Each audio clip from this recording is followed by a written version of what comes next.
Thanks everyone for joining today. I'm Emily Tseng from Cornell University.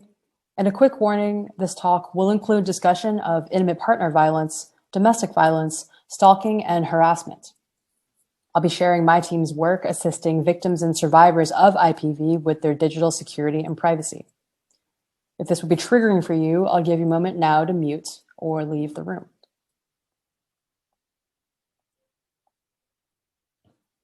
Okay. So intimate partner violence, or IPV, is an umbrella term for many forms of violence, including physical and emotional abuse, stalking, and harassment, enacted against someone by a current or former intimate partner, so a spouse or significant other. We know that IPV is widespread and causes serious and long-lasting traumas. We also know that in our modern moment, many of these harms are enacted through digital technologies. Smartphones and social networks leak location information that abusers use to stalk their victims. Spyware tools that monitor calls, texts, browsing histories, and keystrokes are easily found on the app stores.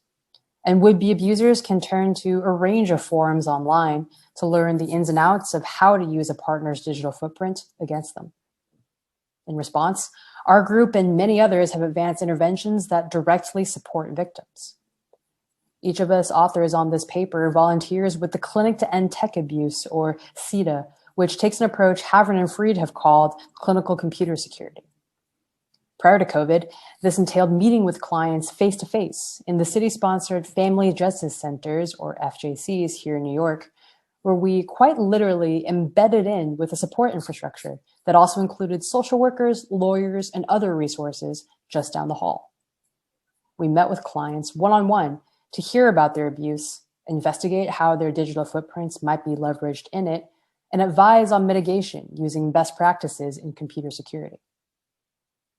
But when the pandemic hit, city support agencies closed their physical doors and went remote. Meanwhile, victims were also forced to shelter in place or stay at home, often with their abusers. Early reports show that domestic violence incidents have increased nationwide. This raised a difficult question for us, our digital safety dilemma. How can we support clients remotely when connecting to them means calling or texting on the very devices that may be surveilled by their abusers? To examine these questions, we studied how clients and consultants experienced our switch to remote last summer. Our paper reports a thematic analysis of 24 consults with survivors held between March and September, as well as 5 focus groups with consultants who delivered them. This was reflexive and reflective work, a form of autoethnography. We took pains to ensure that we protected participants, quotes are anonymized, and we ensured that none of our research interfered with their own support systems. Now, our findings don't offer solutions, but instead help us with our ongoing work by highlighting 3 key challenges.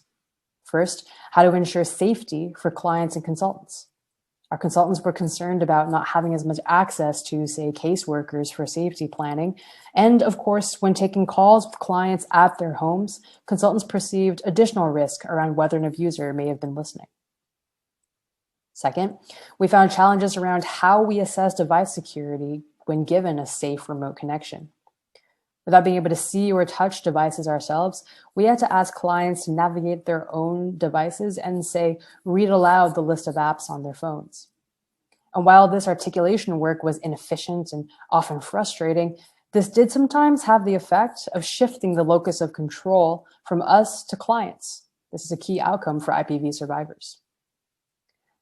And lastly, we found challenges around how we as consultants handled the many new forms of labor involved in switching to remote. Doing this work was newly taxing on our time and our own emotional reserves, and creating structures to support us as support workers is a key area of future research. So this work has already been valuable as we've evolved our service since September, and will continue to be valuable through and past the rest of the pandemic. In our discussion, we described these tensions that we seek to balance. Briefly, the need for efficiency versus the realities of seeking operational safety. Enabling our clients to take back control while not overwhelming them with more expectations. And adjusting our own structures to support and reward the emotional work as well as the technical. Ultimately, We aim to build SIDA as a flexible organization offering a plurality of services to survivors from many communities facing many kinds of intimate partner violence. So for more detail, please find our paper at bit.ly/IPV-COVID-safety, and please reach out if you'd like to talk more or to collaborate. So thank you, and I will look forward to discussion.